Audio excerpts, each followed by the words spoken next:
Operation Sindoor లో highlight news బయటకు వచ్చిందండి.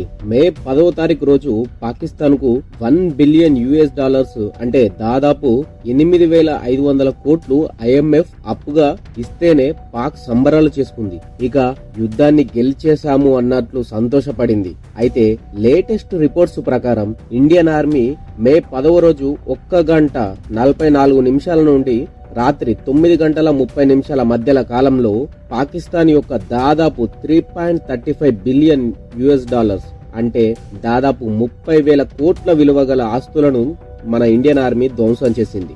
ఇందులో 8 F-16, ఒక GF-7, HQ-9, SAP 2000 ఇలా ఎన్నో కాస్ట్లీ వెపన్స్ ఉన్నాయి. IMF లోన్ శాంక్షన్ చేసిన దానికంటే 3 times Pakistan Indian air force దెబ్బకు నష్టపోయింది.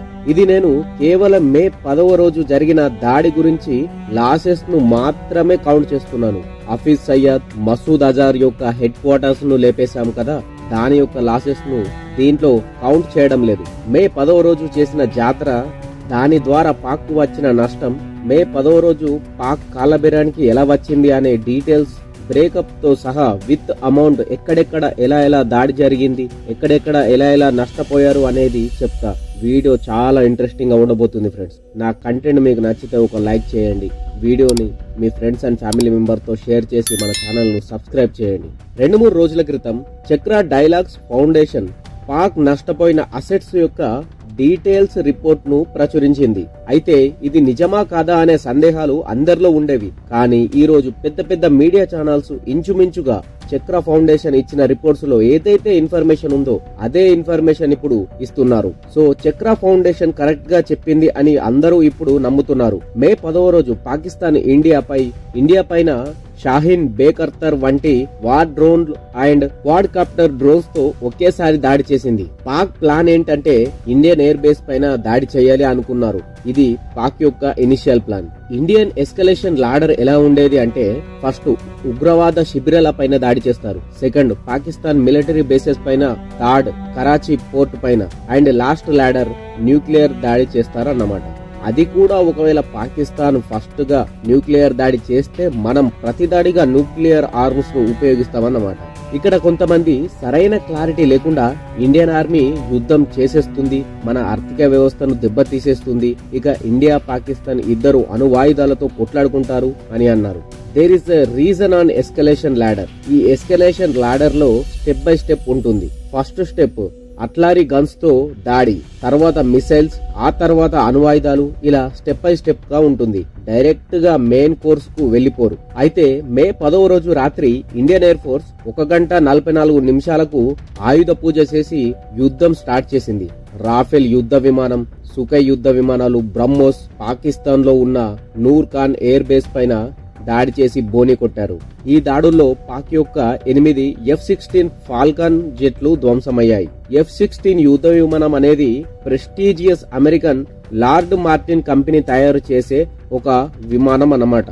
సింధూర్ యుద్ధ సమయంలో ఇండియన్ ఆర్మీ బ్రీఫింగ్ ఇచ్చేటప్పుడు కూడా అమెరికన్ F-16 ను మేం ధ్వంసం చేశామని ఎక్కడా చెప్పలేదు. ఫీల్డ్ మార్షల్ AK భారతి గారు కూడా ఎక్కడా F-16 ను లేపేశాము అని చెప్పలేదు. ఇప్పుడు ఫ్రీగా F-16 ను మేం లేపేశామని చెప్పే సమయం వచ్చింది. ఎందుకంటే రీసెంట్ గా ట్రంప్ ఆపిల్ కంపెనీ ఇండియాలో ఓపెన్ చేయకూడదు అనే కండిషన్ పెట్టాడు. ఇండియా యొక్క గ్రోత్ పైన దెబ్బ కొట్టడానికి ట్రంప్ ట్రై చేస్తున్నాడు. మనం కూడా ఎందుకని అమెరికా కంపెనీ యొక్క పరువు గురించి ఆలోచించాలి? మనం ఎందుకు అఫీషియల్ గా F-16 ను లేపేశాము అని అఫీషియల్ గా ఒక స్టేట్మెంట్ ఇవ్వలేకపోతున్నాం? సో ఆపరేషన్ సింధూర్ లో పాకిస్తాన్ 2 విధాలుగా నష్టపోయింది. మొదటిది ఎయిర్ లాసెస్ అంటే మనం ఆన్ ఎయిర్ లో చేసిన దాడుల్లో నష్టపోయిన అసెట్స్ అన్నమాట. మే 10 రాత్రి 1 గంట 44 నిమిషాల నుండి ఇండియన్ ఎయిర్ ఫోర్స్ వేట మొదలు పెట్టింది. ఫస్ట్ స్వీడన్ యొక్క SAP 2000 అనబడే ఎయిర్ రాడర్ ఎయిర్ క్రాఫ్ట్ ను మన రష్యన్ S-400 315 కిలోమీటర్ల దూరం నుండే లేపేసింది. S-400 కెపాసిటీ ఏంటంటే ఇది 600 కిలోమీటర్ల దూరంలో ఉన్న వస్తువును చూడగలదు. 400 కిలోమీటర్ల రేడియస్ లో ఉన్న వస్తువును ధ్వంసం చేయగల శక్తి దీనికి ఉందన్నమాట. దీంతో పాటు 6 టర్కీ యొక్క బేకర్తర్ TB2 డ్రోన్స్ ను కూడా ధ్వంసం చేశాం. 2 షాహీన్ క్లాస్ మిసైల్స్ ను, 2 CM-400 AK మిసైల్స్ ను కూడా ధ్వంసం చేశాం. F-16 block 52D fighter jets ను అండ్ IL-78 రీఫిల్లింగ్ ట్యాంకర్ ను కూడా మనం ధ్వంసం చేశాం. IL-78 అనేది సోవియట్ యూనియన్ కాలం యొక్క రీఫిల్లింగ్ ఎయిర్ క్రాఫ్ట్ అన్నమాట. సో ఇవన్నీ ఎయిర్ లాసెస్. ఈ ఎయిర్ లాసెస్ ద్వారా పాకిస్తాన్ కు దాదాపు $522 మిలియన్ నష్టపోయింది. నెక్స్ట్ గ్రౌండ్ లాసెస్ గురించి మాట్లాడుకుందాం. గ్రౌండ్ లాసెస్ అంటే ఈ ఆయుధాలను గ్రౌండ్ లో పార్క్ అయి ఉంటే మనం మిసైల్స్ దాడుల కారణంగా ధ్వంసం చేశాం అన్నమాట. అంటే మన బ్రహ్మోస్ ఖాతాలో దీన్ని వేయండి. బై ద వై 17 కంటే ఎక్కువ దేశాలు మన బ్రహ్మోస్ కావాలి అని అడుగుతున్నారంట. మన డిఫెన్స్ కంపెనీస్ ఫుల్ లాభంలో ఉన్నాయండి. సో గ్రౌండ్ లాసెస్ లో పాక్ ఎయిర్ బేస్ లో పార్క్ అయి ఉన్న ఇంకొక 4 F-16 యుద్ధ విమానాలు బ్రహ్మోస్ దాడుల కారణంగా ధ్వంసమయ్యాయి. ఒక C-130 హెర్క్యులెస్ ఎయిర్ క్రాఫ్ట్ ని, ఒక చైనీస్ మేడ్ HQ-9 బ్యాటరీని కూడా మనం ధ్వంసం చేశాం. ఈ HQ-9 రష్యా యొక్క S-300 ను రివర్స్ ఇంజనీరింగ్ చేసి చైనా కాపీ కొట్టింది. దీన్ని ఇండియా యొక్క క్యామికాసి హీరోప్ డ్రోన్స్ లేపేసింది. ఈ హీరోప్ డ్రోన్స్ టెక్నాలజీ ఇజ్రాయెల్ మనకు ఇచ్చింది. జై ఇజ్రాయెల్ అని చెప్పి 20 లక్షల డ్రోన్ 500 కోట్ల HQ-9 చైనీస్ బ్యాటరీను కరాచీలో లేపి అవతల వేసింది. లాహోర్ లో ఉన్న ఇంకొక చైనీస్ చీప్ LY-80 బ్యాటరీని కూడా మన డ్రోన్స్ లేపేశాయి. సో గ్రౌండ్ లాసెస్ యొక్క మొత్తం విలువ $1.12 బిలియన్ అంటే దాదాపు 10,000 కోట్ల అన్నమాట. నెక్స్ట్ మిసిలియన్ లాసెస్ అంటే ఈ cheap drones, quad copter drones, separate to air missiles, artillery guns వీటన్నిటినీ కలిపితే పాకిస్తాన్ ఇంకొక $1.16 బిలియన్ నష్టపోయింది. లాస్ట్ గా ఇన్ఫ్రాస్ట్రక్చర్ లాసెస్ అంటే ఇన్ఫ్రాస్ట్రక్చర్ లో కూడా చాలా డబ్బు నష్టపోయింది పాకిస్తాన్. నూర్ ఖాన్ ఎయిర్ బేస్ పైన మనం దాడి చేశాం. కమాండ్ సెంటర్ ను ధ్వంసం చేశాం. రహీం ఖాన్ ఎయిర్ బేస్ లో అయితే రన్వే మీద పెద్ద పొక్క పెట్టామండి. జకోబాద్ ఎయిర్ బేస్ లో రన్వే ను లేపేశాం. ఇలా 11 మిలిటరీ బేసెస్ పైన దాడి చేశాం కదా. వాటన్నిటిని రిపేర్ చేయడానికి గల ఖర్చు దాదాపు $200 మిలియన్. ఇవన్నీ కాకుండా సర్గోదా ఎయిర్ బేస్ లో మనం ఎంట్రీ ఎగ్జిట్ పాయింట్స్ పైన దాడి చేశాం కదా. కిరాణా హిల్స్ లో ఉన్న అండర్ గ్రౌండ్ లో ఉన్న న్యూక్లియర్ వెపన్స్ లీక్ అయ్యాయి. ఈ లీక్ ను రెక్టిఫై చేయాలి అంటే మనం ఎంట్రీ ఎగ్జిట్ పాయింట్స్ ను ధ్వంసం చేశాం. కాబట్టి అండర్ గ్రౌండ్ లోపలికి ఎవ్వరు వెళ్లడానికి లేదు.